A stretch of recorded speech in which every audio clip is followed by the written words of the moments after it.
It's Sarcasm Speaks. Jared and Bob are here with you on a, for you, fantastic Monday morning. Maybe it's not fantastic. Maybe it sucks. Maybe you live in the Northeast and the weather is cold and you got to go to work because it's Monday. Or maybe you're at work already if you're like Sexy Chris and some of the other people that might listen to the show and you got to work overnights. But either way, for us right now, it's not Monday. So I'm fine. Talk to me again tomorrow morning and we'll see. But we have football. We have divisional round football this weekend. And I will say that the divisional round was not as fun, I guess could be the word that you would use, as the wild card, or excuse me, the super wild card weekend. Those games last week were awesome. When we recorded last Sunday, we were through all but two of them, I think. We just had the Sunday night game and then the Monday night game to go. And I think we had talked about like how good they had actually been. Except for, the Seattle San Francisco game, but at least in the first half, we got a really good, half of football. The Tampa game fucking blew. Yeah, that wasn't awesome. So far this weekend, haven't been that good. I mean, they've been fine. I'm not going to sit here and say they sucked, right? Like, I'm not saying like these games are fucking terrible, but compared to last weekend,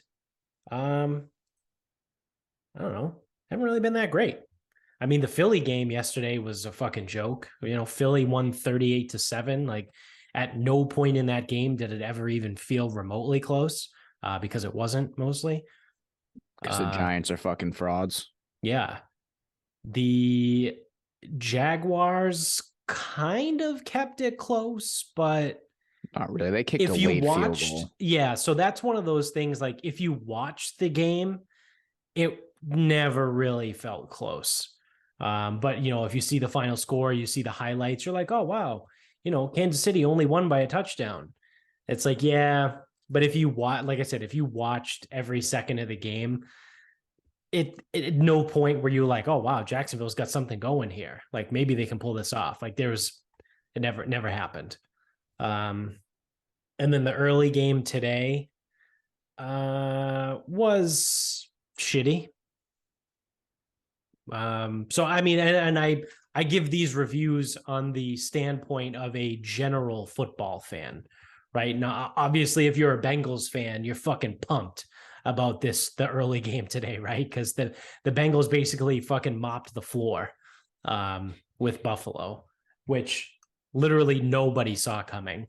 Well, I'm sure some people did, but do you understand what the word literally even means? Everyone was betting on Cincinnati too. Oh yeah, it was like 67%. Oh yeah, I didn't know that. But like everyone, so all the talking heads and the Twitter folk, everyone was like, "Oh, Buffalo's the play." So you know what though? I have no way to actually back this up other than like he said it in a tweet. But of all people, Dave Portnoy tweeted earlier, and again, this was during the game, and he was like, "Oh, I said this week that all three teams left in the AFC are all really close, and I don't understand where the 6 points came from in the spread." Because I guess he was on Cincinnati +6, but it could also just be Portnoy making shit up. You know what I mean? Like I said, like I don't listen to anything that he puts out, so I can't sit here and be like, yeah, on Wednesday he was saying Cincinnati +6, he was beating the drum, but he just, it's one of those. He said it in a tweet, so but he was really the only person, right? Like, Ian McMillan, shout out to Ian, friend of the show. I'm going to see if I can get him back on relatively soon to see if we can recap his disastrous season that he had in the NFL this year, and moving forward and everything like that. See if we can maybe figure out a time to actually play golf this year. But all those things. But he was on Buffalo. A lot of people I saw a lot of people on Twitter were all on Buffalo. Wasn't Lifshatz? Wasn't he on Buffalo -5? I don't know. He might have been. I don't know. I know Sammy P was on Cincinnati. The bartender was on Buffalo. It's hard because I like Ian. I listen to his podcast, but he bets every game, so it's like it's hard to tail. Right. I will give him a shout out though. I tailed his hockey picks yesterday and went 3-1 in his hockey picks. So thanks, Ian. I will say, I think today he had Houston -19.5 in college basketball, and they lost outright. Oof. Yeah, it's not great. I don't know how else he did. Yeah. I think he's been doing pretty well. Yeah, well, he was on a heater the last 2 weeks because he, in the wild card round, he gave out 12 bets. Yeah, he was 11-1, and he went 11-1. And then he was hot in the NHL too, which is why I tailed him in the NHL yesterday. Well, he would have hit Jags and Eagles too. What did he have? Lost on Buffalo. I don't know what he had for props. Oh. I think he had Jalen Hurts rushing yards. I don't think that hit. Yeah. I could not. He probably had ET. No, I don't remember his game prop for that. And then he had to have been on Chase over 7.5. Yeah, I think he was. If he could find it. I think that was like his deal. Oh, yeah, that's right. I remember that when I listened. He said he couldn't find it anywhere in any of the books. Yeah. Either way, regarding this, how stupid are the fucking people in Buffalo?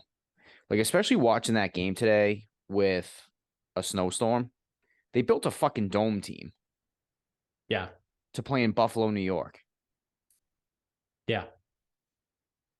Like, I was just watching that. They couldn't play in this weather at all. Right. Like, I mean, yeah. Diggs maybe still got a little bit of separation, but like, how's Gabe Davis supposed to run by people when it's fucking a slip and slide out there? Right. How's Isaiah McKenzie your quarterback's a supposed moose, so he'll run through people, but your running backs are Devin Singletary, who's about 5'3", and James Cook, who weighs about 180 pounds. You know what I mean? Those running backs are not built for upstate New York, cold weather, snow football. Bro, they're not even built for Kansas City or Cincinnati in January. Yeah, that's true. That felt like a fucking NFC fucking dome team. That team would be great in the South. Yeah, they would do great in Atlanta, right? Like that's tough. And it's like it's hard. It's one of those things that's like hard to quantify. But like even last year in the Hurricane game against New England. Yep. They couldn't do anything. And they fucking lost that game. Like, how do you have a team in Buffalo, New York, and you're built to be the 99 Rams? Yeah. I don't know. That was like one of the more puzzling things. Yeah, like there's no big physical receiver, right? Like, and Stephon Diggs is very fucking good, right? He's arguably a top 5 wide receiver in the NFL, right? It does, I might not have him in my top 5, but a lot of people do. So he's arguably one of the top 5 wide receivers in the NFL. So he's going to produce no matter what the situation is. But when it comes to trying to find a wide receiver to fit your team and your team's situation, AJ Brown would fit the Bills more than Stephon Diggs, right? Because he's big, he's physical, he's fast, but he's probably not as fast as Stephon Diggs. Yeah, he can make those possession type plays, take a slant over the middle. That's what you need in Buffalo in January in 3 inches of snow. Like like you said, like how is Gabe Davis supposed to run by anybody? Like how much quicker, right? How much is Isaiah McKenzie's shiftiness help him when there's 3 inches of snow on the field? Like it doesn't matter. Like it's those type of things. When you look at Cincinnati, you have T. Higgins, who's a big body possession wide receiver, right? Hayden Hurst, tight end. He's one of those new age tight ends in the NFL. He's like he's kind of like a borderline wide receiver. He's just like a thick wide receiver. I don't think they use him to block much. I think they use whoever else they have at tight end. So Devin Asiasi. Yeah. So it's you got to look at the makeup of the team, right, and what you're most likely going to be looking at. So I think you're right. I think that's a really good point. I never thought of it like that they built a dome team. Well, and it's Buffalo. Like, again, it's like really, really difficult to figure that out until you're faced with the elements. Right.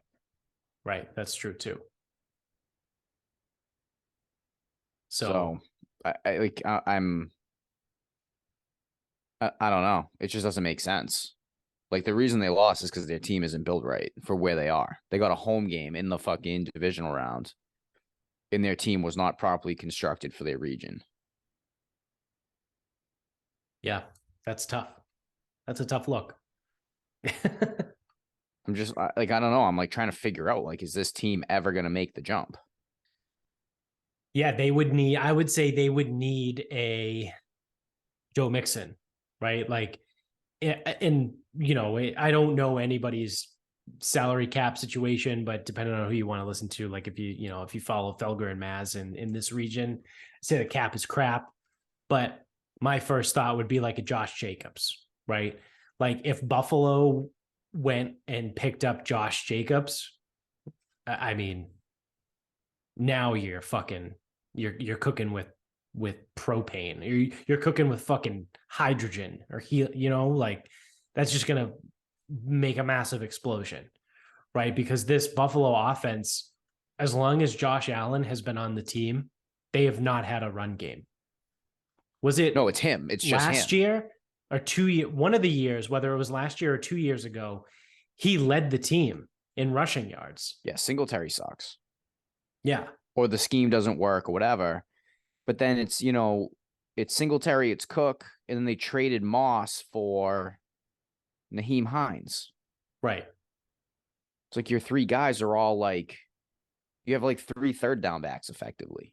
Basically, yeah. Yeah. You don't have anybody that can run between the tackles. I don't know. I was sitting there and it's like, I heard snow and I was on Cincinnati, getting 5.5. And I heard snow. I go, all right, well, at least that should like tighten up the score. Like it should be fairly close. Yeah. And then I'm just watching the game and I'm like, what's going on? Like, what is going on here? And I'm watching. I go, they literally can't do it. They can't play in the snow. Yeah. In Buffalo, the Buffalo Bills can't play in the snow. They got out physicaled in the snow because their run defense sucks. Yeah. Mixon ran all over the place. Joe Mixon is nasty. And Samaje Perine isn't bad either. No. But Cincinnati had 3 backups on the offensive line. Right. Which going into the game, myself included, I was one of these people.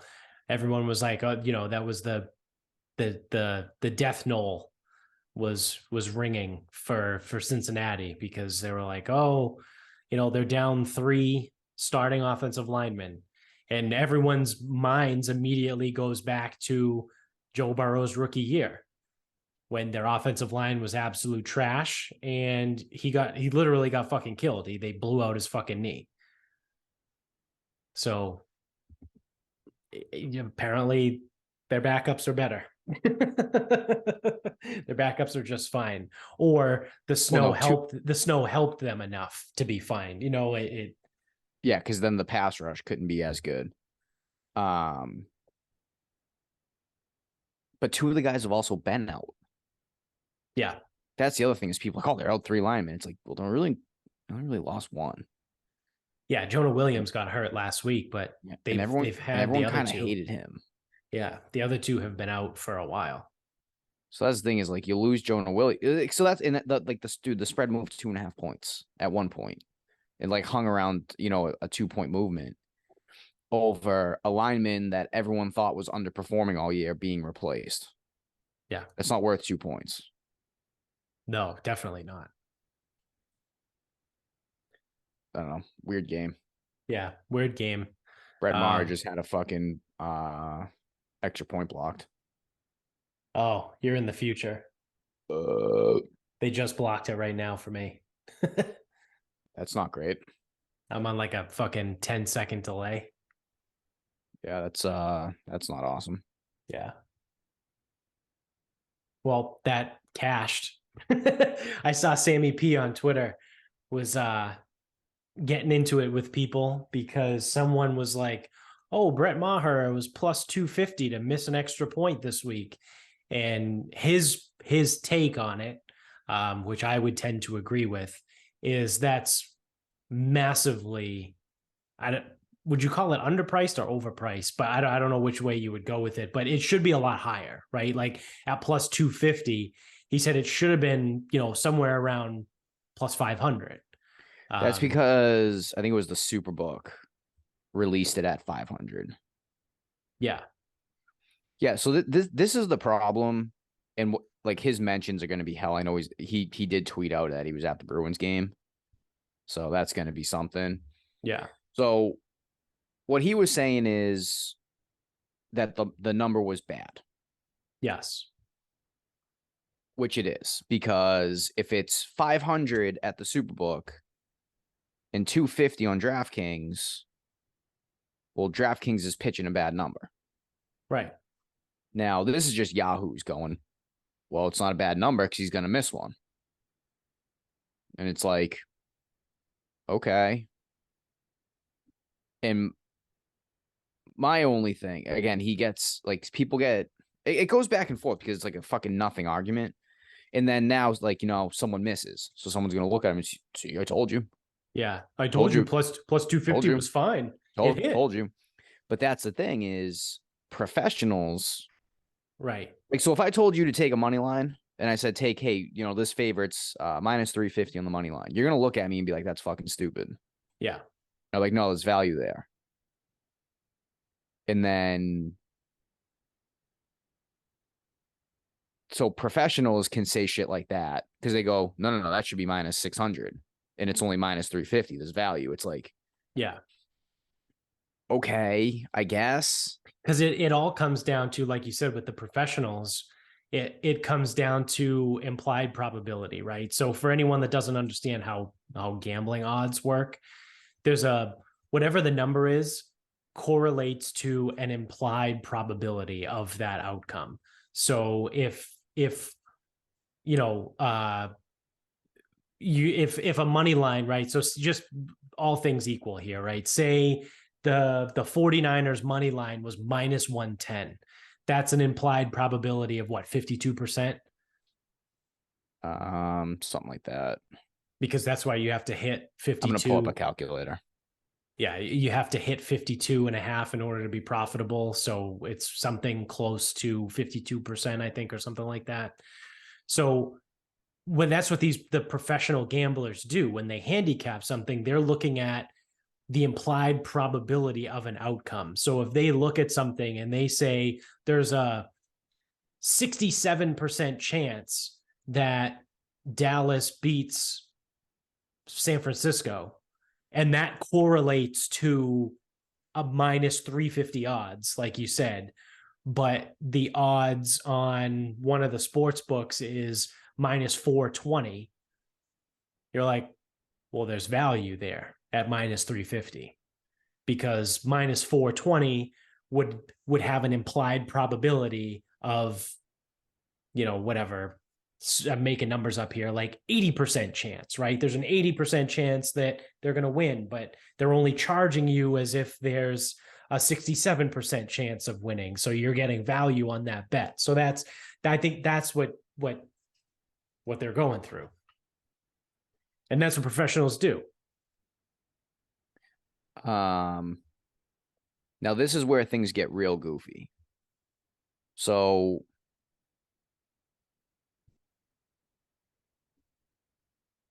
Did you find a calculator? There's implied probability and there's true odds, and they are related to each other. Okay. So a 250 money line plus 250 money line has a win percentage implied probability 28.57, sorry. Right. 28.5% likelihood to hit. Right. Now you got to remember, and then 500 is 16.67. So we have like a 28.5% chance and a 16% chance likelihood of happening. Yeah. Technically, both of those numbers are shit. Right. Because Brett Maher has hit 93% of his career extra points. Yeah. So the true odds there are 13.25. And if you ignore that playoff game, he actually was hitting at 96%. So the true odds are actually closer to plus 2,000, 20-1 that he would miss. Right. Yeah, a little bit higher. Yeah, like right around 20-1. So for him to miss an extra point through his career is about true odds. The actual real probability right is about 20-1. And they're pitching a plus 250. Now, this is where it sucks because we just watched it. It just happened. So plus 250 hit. So someone who sits there and goes, no. Like my handicapping states that he's going to miss an extra point. And you're like, no, that's a bad number. Yeah. And he goes, no, it's not because it's going to hit. Like, see, you know what I'm saying? Yeah.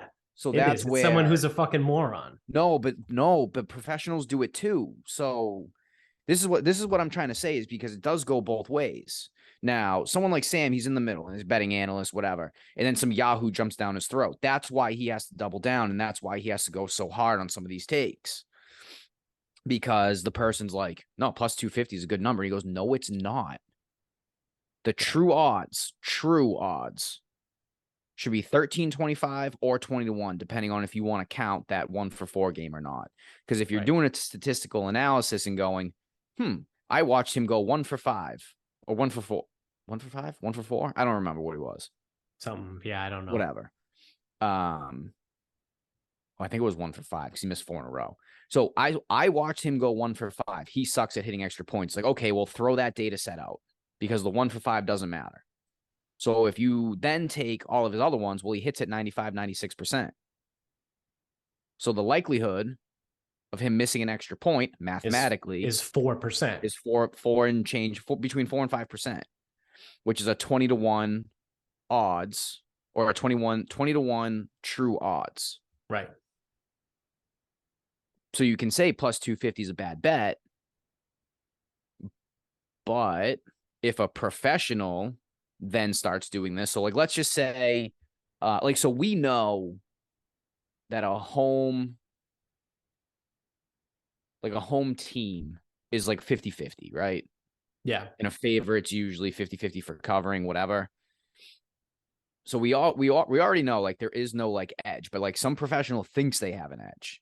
And they might see, a good example would be like the Floyd Mayweather fights. Like when Floyd Mayweather fought Conor McGregor, and he was like minus 1,000. Yeah. And people were looked at and go, there's crazy value there. But now you and I look at it like you would need to bet 1,000 to make 100. Yeah. Or you would have to bet 1,000 to win 100 or 10,000 to win a grand. Yeah. Or 20 grand to win 2,000. So like someone can look at that and go, 25 grand to win 2,500. They go, that's a great bet. But you and I would look at it being like, I'm only going to bet like $50 on this thing. Like I'm going to return like change. Yeah, exactly. Yeah, yeah. Or like ones of dollars. Yeah. And we're like, no, that's stupid. So like this I'll bet is $50 to win 50 cents. this is where sometimes I get a little peeved with like sometimes the people who analyze and sometimes the people who are pros and being like, because a lot of like value is opinionated, right? Right. It's very rare that we can look at something like player props. And this is probably why some people can find an edge in props. There's actual data there where it's like, you know, Josh Allen threw 14 picks in 17 games. Or I think that's what it was. So the rate there is, I don't know. I don't know off the top of my head. 14 divided by 17, we're talking almost one per game, right? Close enough. 82%. Okay. So say he goes 3 games in a row without throwing a pick. It would be wise to start taking him to throw a pick. Right. Because statistically over the season or use a career, whatever, it doesn't matter. Like the guy with enough sample size, the guy usually throws a pick 82% of the time. Let's just say that. And 82% of games. Right. And he just went 3 games without throwing one. Right. So outside of catching an anomaly year, like you can start to do some of that. But then like, if it's say he's gone 4 games without throwing one, he usually throws one in 82% of games and it's hanging like a minus 150. Someone will be like, oh, what, you lay 150? And it's like, yeah, there's value here. And someone else can go, no, there's no value there. It's like, no, he's due to throw. He's due to throw. Like there's value there. And it's like value is relative. Right. Right. Because it's all about what the person who thinks they know what they're doing. Now, professionals get the benefit of the doubt that they can say, well, I'm a professional. And it's like, oh, I've been gambling for 20 years and I've placed millions and millions and trillions of bets. So it's like, oh, well, what I say goes because there's value there. And then the fucking team loses. And it's like, well, it's still the right bet. It's like, yeah, I don't know. It just gets hard. And then like something like that happens where we can show true odds and see how fucking upside down it is compared to what they should be. And then it hits anyway. Yeah. So, yeah, I mean, none of us are Titanic Thompson, right? well, that's because he's always he's always hustling. He's always got an edge. It's like Worm and Rounders. Yeah. Can't just play it straight. So that being said, since we're on the topic, I have a question for you that I thought of the other day when I saw the tweet about all the sports books that just got approved for Massachusetts. Yep. And we are officially like 9 days away from mobile sports betting going live. No, retail. Oh yeah, whatever. So what books do you think you're going to use? Have you given any thought at all? So, well, see, this is actually difficult. And this was again another Sammy P thing. So, because he had taken a picture of the drive-in spot in the garage at Wynn to place a bet. Right. And someone goes, that's useless. Why can't I just bet it on my phone? And he goes, well, some people want the tickets. Right. And I think it was him and I think Lift Shots was in that talk too. And they go, why would someone bother with the tickets when they can just do it from your phone? And he goes, taxes. And I'm like, okay. Yeah. But a reason the recreational person would want a ticket is one, you can use cash. So if you have cash on you, you don't have to worry about a deposit into an account and having an account balance and paying the fee on that. Cash is cash. Cash works. Then if it's something like a future, so it's like, I'll probably go the first day we can, the 31st, 10 a.m. I'll probably be there, to be perfectly honest. Not at Wynn. I'll probably go to Plain Ridge. Yeah. Just to say I did it. Because I don't know. It's funny to me. We'll see if I can. Yeah. And what It's I'll good probably research for the podcast. You can and report back. what I'll probably do is I'll probably try to put something in for the Masters. Right. So when everyone's there trying to do like their 1 week whatever, you know, if I put $20 on a 30 to 1, 20 to win 600, okay, so you know, it's just $20, like no big deal. Like I'll have that in cash on me. And I don't have to worry about like an account or holding it in the account or like when's that gonna cash or like anything like that. Right. And then yeah, taxes, whatever. I'm not worried about that. So in terms of what books will I use, I already have a DraftKings account. Right. As do I. So no issue there. Yeah.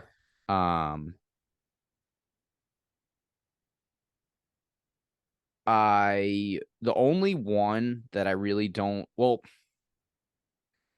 I don't know much about Fanatics because they haven't launched anywhere yet. This will be the first one. Okay. I don't know what better is. It's different. There's something different about it. Yeah. So I'm not really sure. I'd have to look more into better. I don't know what Betway is. I do know FanDuel. I do know PointsBet. Yeah. PointsBet's probably a big one. Yeah, I mean, the biggest. Yeah, like the bigger ones, DraftKings, FanDuel. Didn't they used to be offshore? PointsBet? I don't know. Bet365 used to be. Okay. And that's who Raynham partnered with, but they don't have a deal yet. Yeah.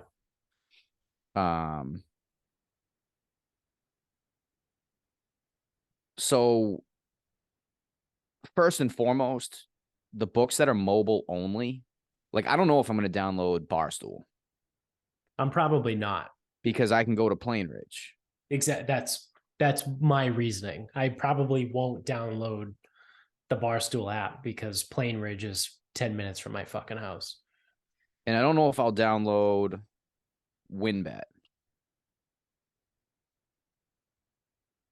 Because even though Encore is a little more of a pain in the ass, like if I really need to find those odds, like if I care that much, then I'll just make the drive.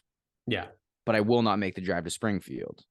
Right. So BetMGM, Caesars. I don't know. Like I don't know how many I'm going to actually download because at the same time, like you have to deposit into all. You have to deposit into each one. Now I don't know if the American books charge fees for that. Yeah, I don't know. Maybe not. They might but not. I don't The know. offshore books do. Yeah, they do. So truth be told, I don't know how many I will do. Again, I've already got DraftKings. What I will like as we get closer to March, what I'll probably do is just kind of like start looking at like an odd screen and just kind of like taking note of which books seem to be okay. Like, dude, they're all going to be pretty much the same. Like, I feel like they're all very reactionary to each other. I think the only big difference is going to be in the future markets. So, that's where I could see myself potentially having more accounts than I'd like. Yeah. But these are all regulated books, so like the withdrawals aren't fucking retarded anymore.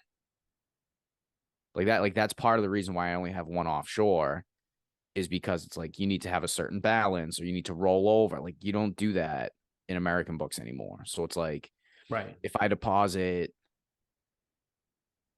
$100 into an account, say I put 50 on a future and I hit that future, I can withdraw the remainder and leave the $100 in there. Right. So I think we'll have a little bit more flexibility compared to like the offshores.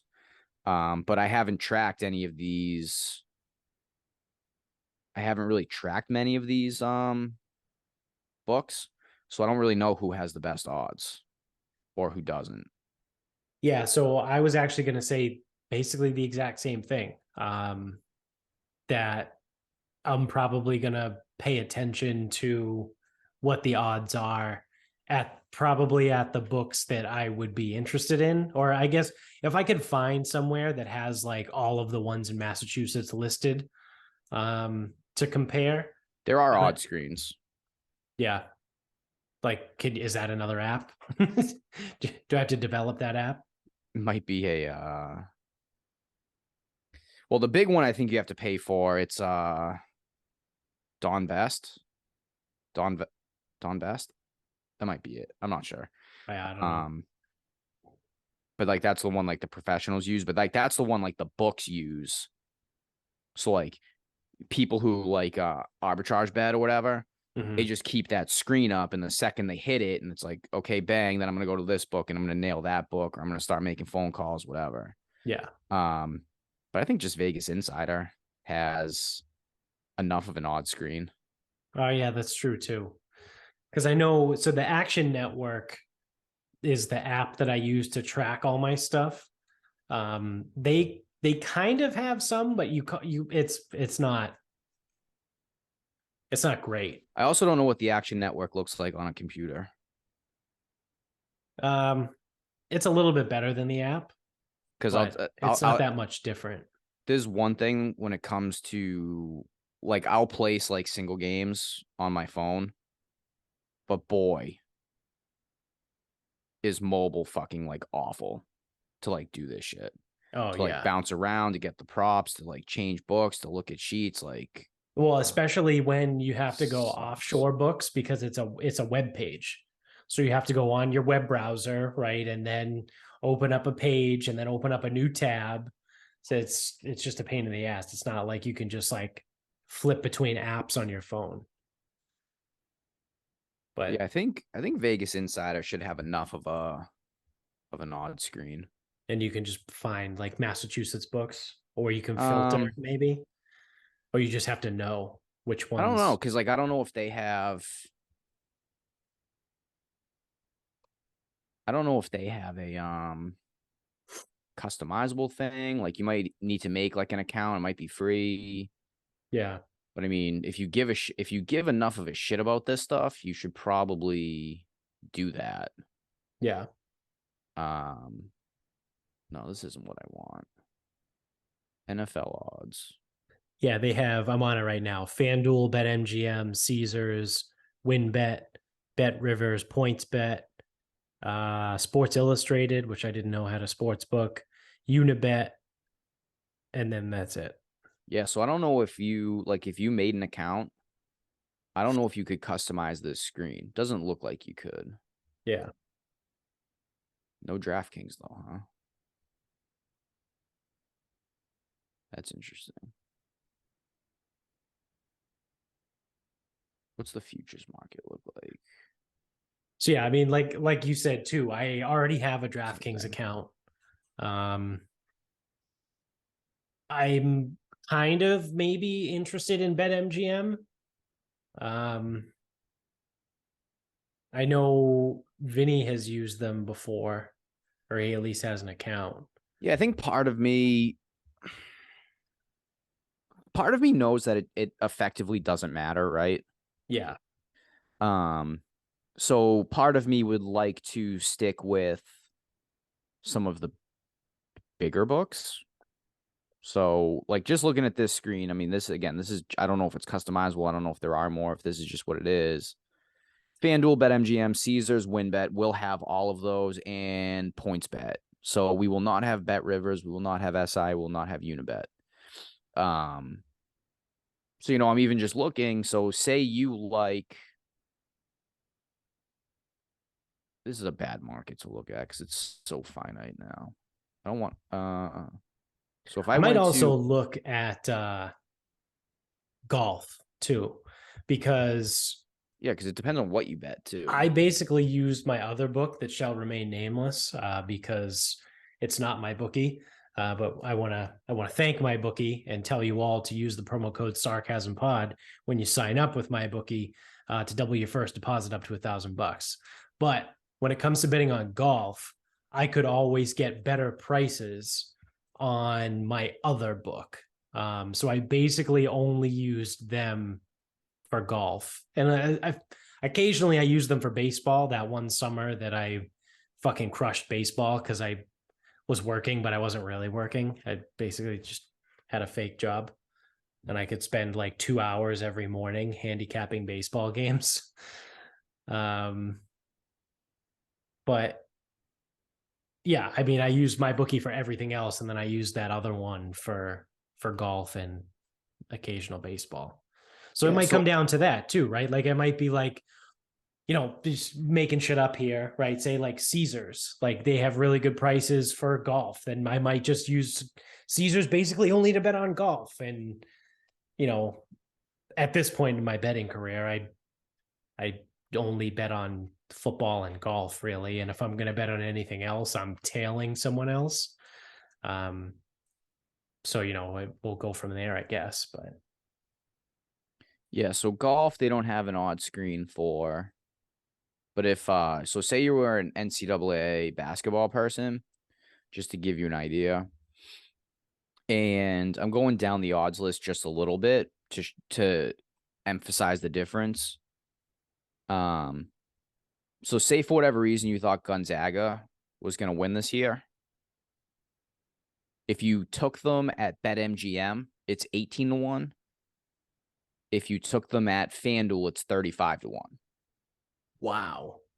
That's a huge difference. So that's why this shit actually matters. Right. Right. So now just looking, now again, I'm going through the odds screen, just kind of scrolling. It looks like for NCAA basketball, you don't want BetMGM. They don't have any unique numbers, and all of their numbers are fucking terrible. Yeah. For these futures.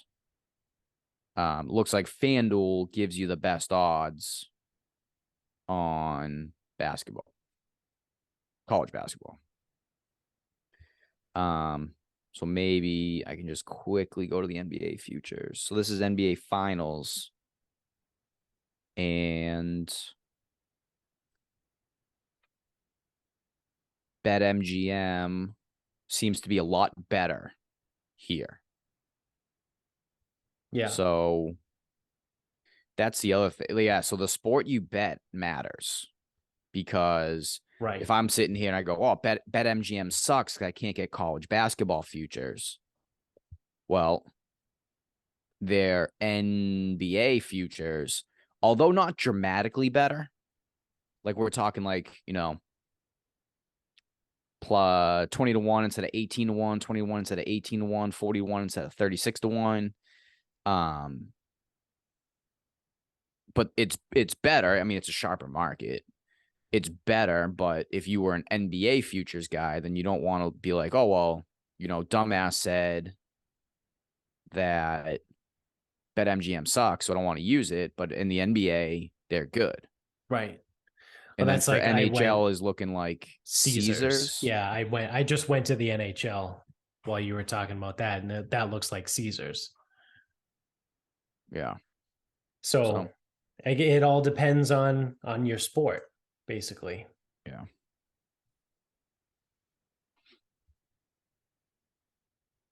So I guess that's the answer to the question of my own question.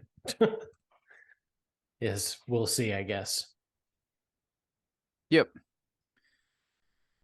And then again, the other thing too is it's like sometimes you're going to weigh the option. It's like, oh, well, instead of 18-1, or it's like, say, okay, I have a FanDuel account. It's 18-1 on this future. The other one's 20-1, but I have to open another account and make a deposit. It's like, right. Fuck it. I'll just the 2 points worth. Yeah. Yeah. Again, for the amount of money I bet, probably not. Right. Yeah. So yeah, because 21 or 18-1, if I put $20 on it, I either make 360 or I make 400. Yeah, it's a $40 difference. $40 to make another account just to like place one bet. I don't know. Yeah. Yeah, because that's the other thing too. Like you said, if you got 5-6 accounts, you got to make deposits into all these accounts. And then, you whatever. So it adds up. It adds up quick. So, all right, I got another question for you.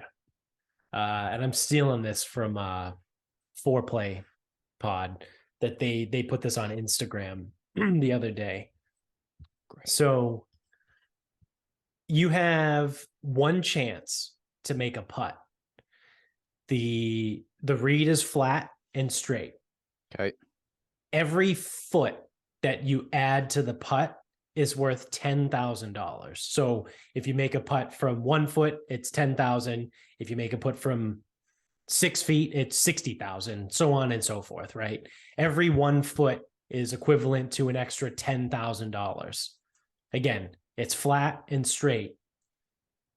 What distance are you going to take that putt from? You only have 1 putt to do it. How about this? You go first, because my answer is not going to go the way I think you think it's going to. My answer is it's hard. I would go back and forth, but ultimately I would roll the dice on 3 feet. I was going to say 2 feet and take the 20 grand and like have a nice day.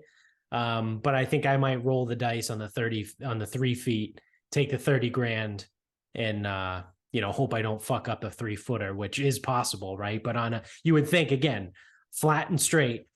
You would think 3 feet is right about the last point for an amateur that I think is in the plus percentage for makeage. Or at least it's more than 50% significantly. I don't know, but I forget. Yeah. It depends on skill level. Yeah. I forget Lou Stagner's chart. He did a whole chart breakdown thing, but I know on the tour professionals, 8 feet is 50-50. Right. So I know me and I know myself and my game that, I would go 3 feet, 30 grand, and hopefully sink it, take 30 grand, have a nice day, and go on with my life. Yeah. So so outside of someone playing a lottery ticket, that's pretty much the correct answer, because if the PGA Tour is 50-50 from 8 feet, that means a scratch is probably 50-50 from 6 feet. On all putts, obviously. So that includes breaking, uphill, downhill. So this is flat. Right. So the percentages are higher. So like right. The likelihood of a PGA Tour player making an 8-footer on flat, no break, is still higher than 50-50. Right.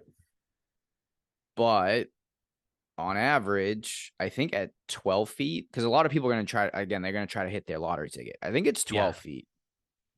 20% of putts will miss based on abnormalities in the green or inconsistencies in the green. Right. 12 feet. I think it's 12 feet. And I think it's 20% of putts miss. So am I going to really take that on? Whereas I know that I hit like 95% of my 4-footers. So give me a 4-footer for $40K. Right. Right. Like,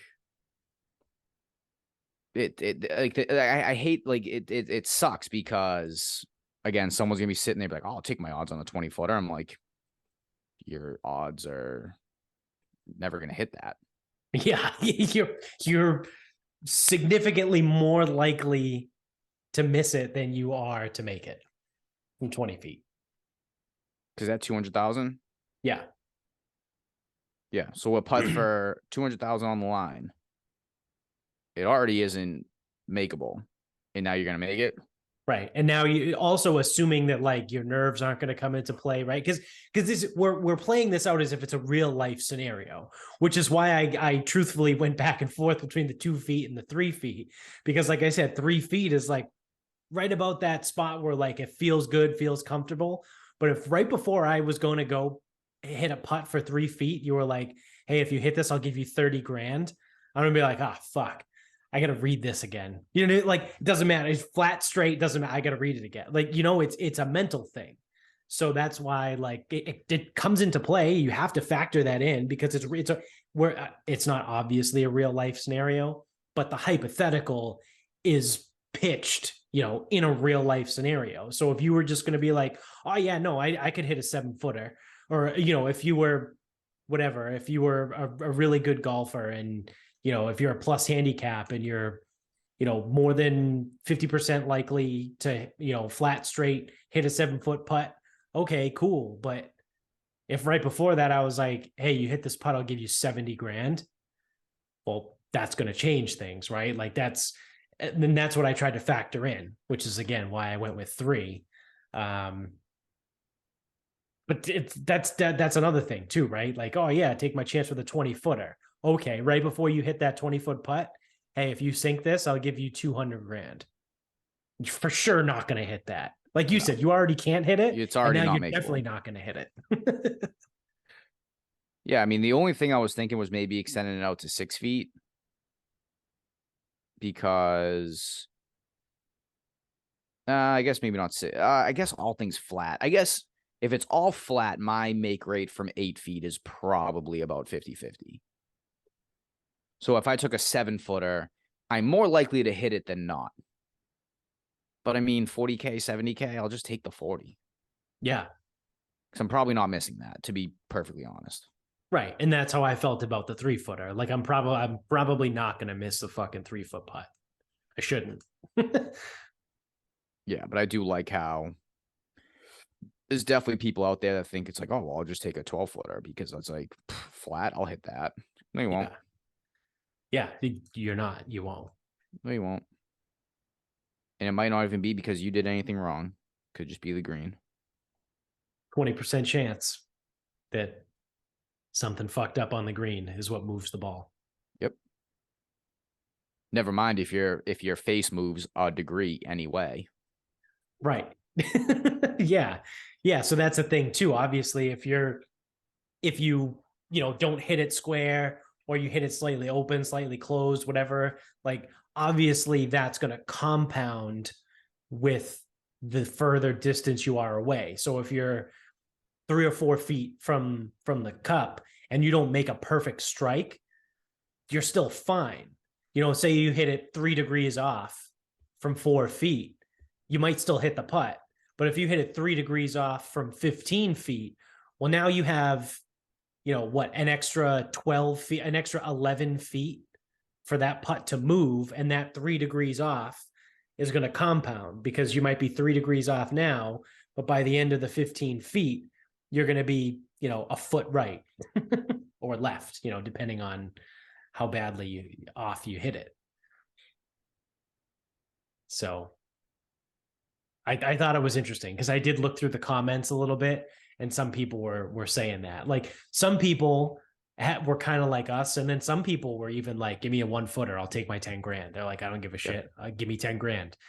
Some people were literally like, "That's 10 grand I didn't have 4 seconds ago." Exactly. So sure, yeah, I can do a lot with 10 grand. Which is, I think that's a fine reasoning. I'll respect the fuck out of that, man. Like, yeah.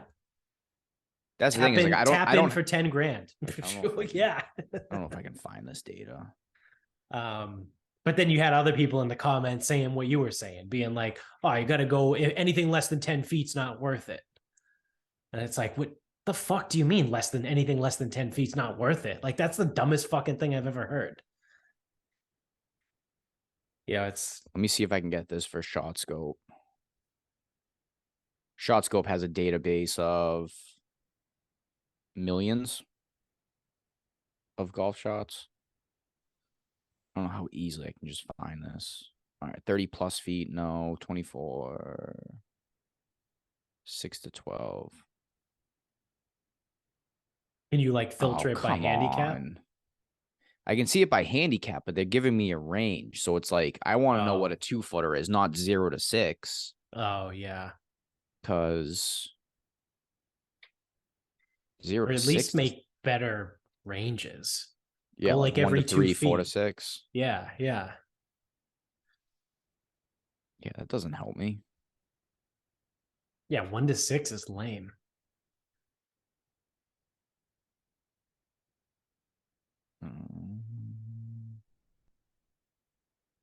Yeah, I don't know if I can find anything. Okay, hold on. So what's a 90 shooter? Is that like an 18 handicap? Yeah, because that's no, it's a 15 handicap. So a 15 handicap from 4 feet, 65%. And they're 50-50 from 5 feet. Okay. So that 20-footer that everyone was thinking. Yeah. I'm sorry, that 10-footer Yeah. that everyone's like, oh, well, 10 feet. That's a 1 in 5, 20% make rate. You have a 20% make rate. And then for myself, my numbers would be slightly worse than this because these are scratches and I'm not technically a scratch. My 4-footer is 80%, but all things being flat, actually, I'm comfortable saying 80% is fine. Yeah. Because that's all putts. Yeah. I'll take 80% for 40K. Plus 40K is a nice that's number. probably where I am for 30. Like I'm probably somewhere in that, I'm in that like 15 to 18 handicap range. Yeah, what I say it was from 3 feet was it 80? No, 65 was 4. Yeah, so it's probably close to 80. Yeah. Probably 70 something. I already got rid of the screen, so. Yeah. So it's interesting that we are, kind of in the same neighborhood there. Yeah, it in a way it doesn't surprise me because like I know why they ask it, but I'm like I actually know what the stats are. Yeah. And I do think like most people knowing the stats kind of obviously changes how you it ruins the exercise. Yeah. Yeah. Effectively. Yeah. Like, oh yeah, I'll just line up for a 20-footer and hope for the best. It's like, well, yeah, cool. You have a 6% chance of hitting that. Yeah. you have a better chance hitting on a $5 scratch ticket. Yeah, Keno. I think a $5 scratch ticket is 1 in 8. I forget. It has the best odds. Yeah, I think it's 1 in 8, which is it has the best odds to win any prize. Which is what, 16%? And now that's also assuming again a $5 scratch ticket, a 1 in 8. You could win $5, right? You could win your money back. But I think you have a 1 in 8 chance to win winning a prize. Of winning a prize on a $5. So that what is that? That's 12.5%. So you're double as likely to win on a $5 scratch ticket than you are to hit a 20-foot putt.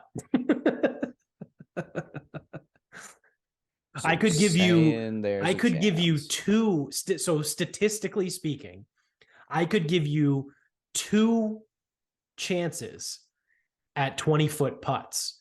And statistically, you are less likely to hit those 2 than you are win on a $5 scratch ticket.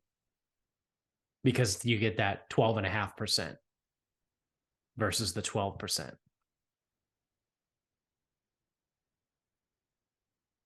And I know it's not that clean because I think you have to do I don't think that's how probability actually works. It's not. That's not how you do that. But if you just add them up. So yeah, that's a fun little thought exercise. I saw that on, like I said, on Instagram the other day, and I was like, oh, that's interesting. And I'm curious as to what people would say. Yeah, well, again, even when like Lou Stagner puts out those stats, people just fucking fight him on it. It's like, no, this is just math. He literally works for Arcos or whatever the fuck it's called. Like one guy told him that was the problem. It's too many shots. It's too much data. Yeah, too much data. Yeah, okay. No, man, you need less data. Imagine that. You need less data for your research. I don't think anyone has ever said that in the history of fucking science. Yeah. But yeah, what happens in my Saturday group? Yeah. I'll tell you. You want to wrap this up? We can wrap this up. All right. So you were there on Friday. It was nice. It was nice to find a nice Polynesian haunt. Yes. Tahiti and Dedham. Yeah. And obviously I'm not from Dedham. I'm not from Milton. I'm not from this area. So that means nothing to me. Yeah. I did ask someone from, she's either from I think she's from Dedham. And I was like, what's the deal with Tahiti? She's like, oh, Tahiti. She goes, I think she had a bridal shower there, like way back in the day. Like that was the place where everyone went for all of their shit. It's like almost like the Irish American, whatever. Yeah, But yeah. so Tahiti was the spot. So it was nice to go into a divey place to get a zombie. Yep. And feel god awful the next day. Yeah, it was the first time I had a zombie. I think I told you since we lived in Mansfield, and the little sludge in the engine the next morning. Yeah, I think I got a zombie at the sushi place at Legacy Place. But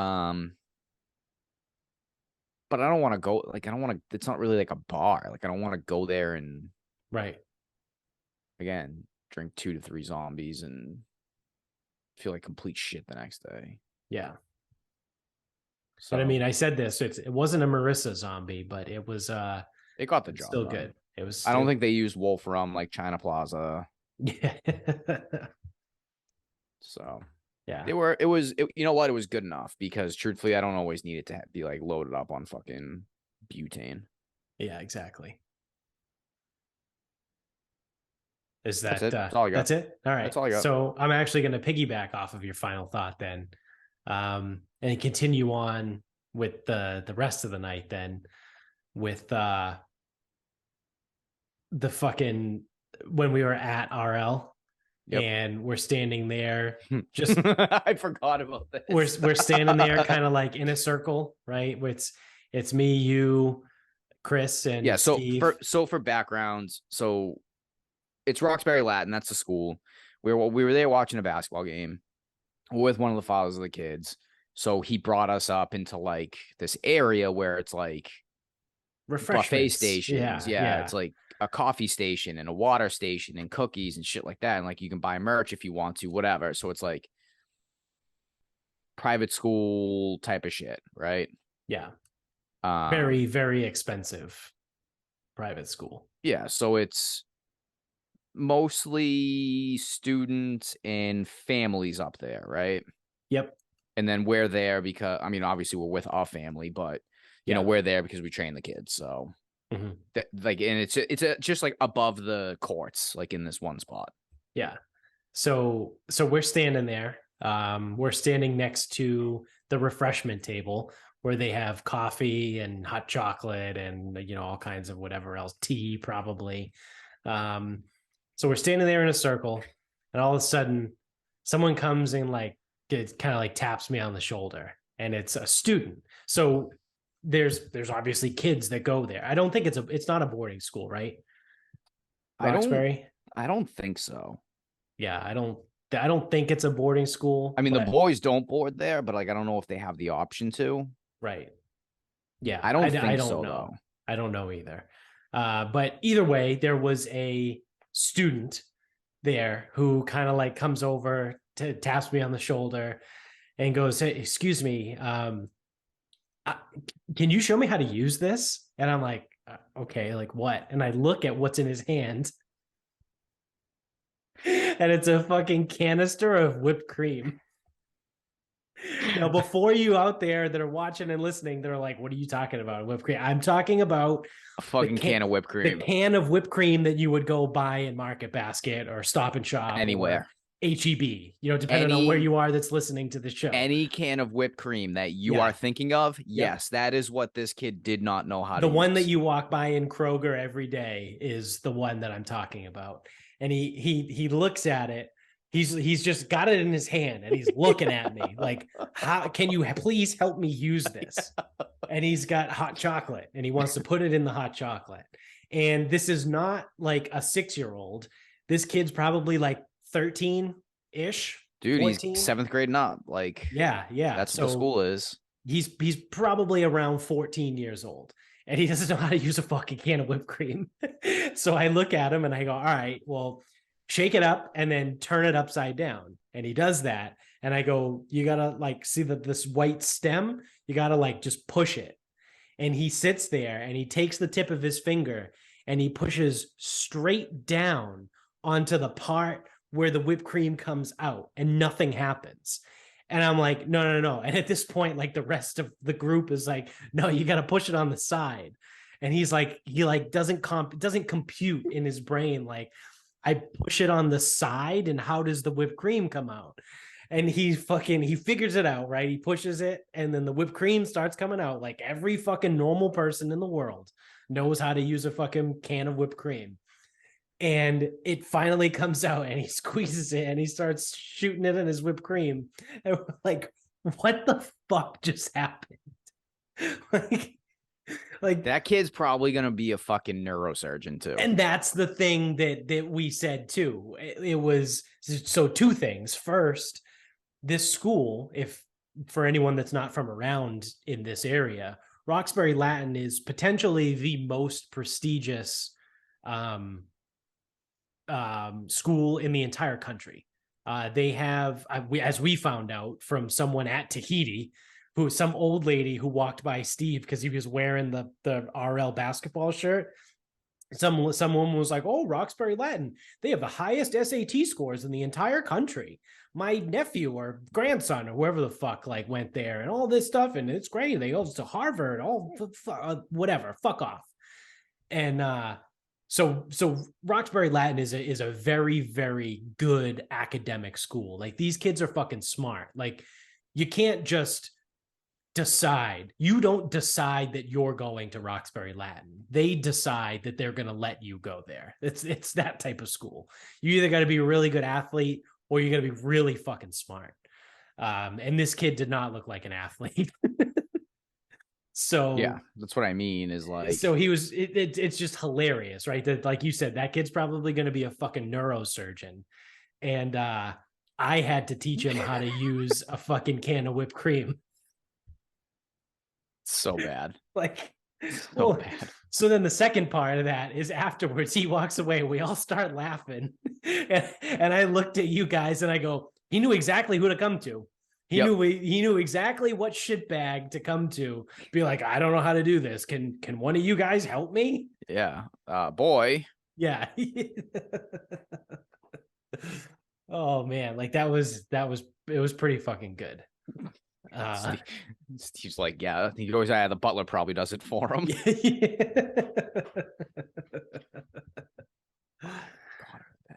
Yeah. Imagine that. The kid's probably going to be a fucking CEO of some massive fucking company someday. And he'll keep rockets from blowing up. Yeah. And I had to teach him how to use a can of whipped cream.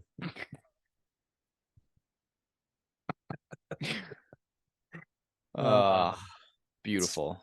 Fucking great. So beautiful. This is the type of shit that you can't make up. And this is why I tell, like, this is a really good example of why I tell people performance in school does not indicate your intelligence.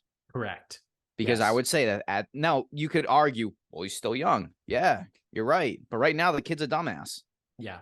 He can't figure out a can of whipped cream. Yeah. Now he can probably do quadratic equations around my fucking sorry ass, but yeah, explain the baseline of a parabola and all that bullshit. He can probably do that. Yeah. But he had to ask one of us, one of the two people that you are currently listening to on how to complete a task that he wanted done. Yeah. Yeah. And not like a robotics equation. Yeah, it's not like he was sitting there like trying to dispute like E equals MC squared and he was like close. And then he was like, hey guys, like, can you take a look at this for me? Can we like walk through this? Can we double check my work? Because I think I just disputed it. No, he just wanted whipped cream for his hot chocolate.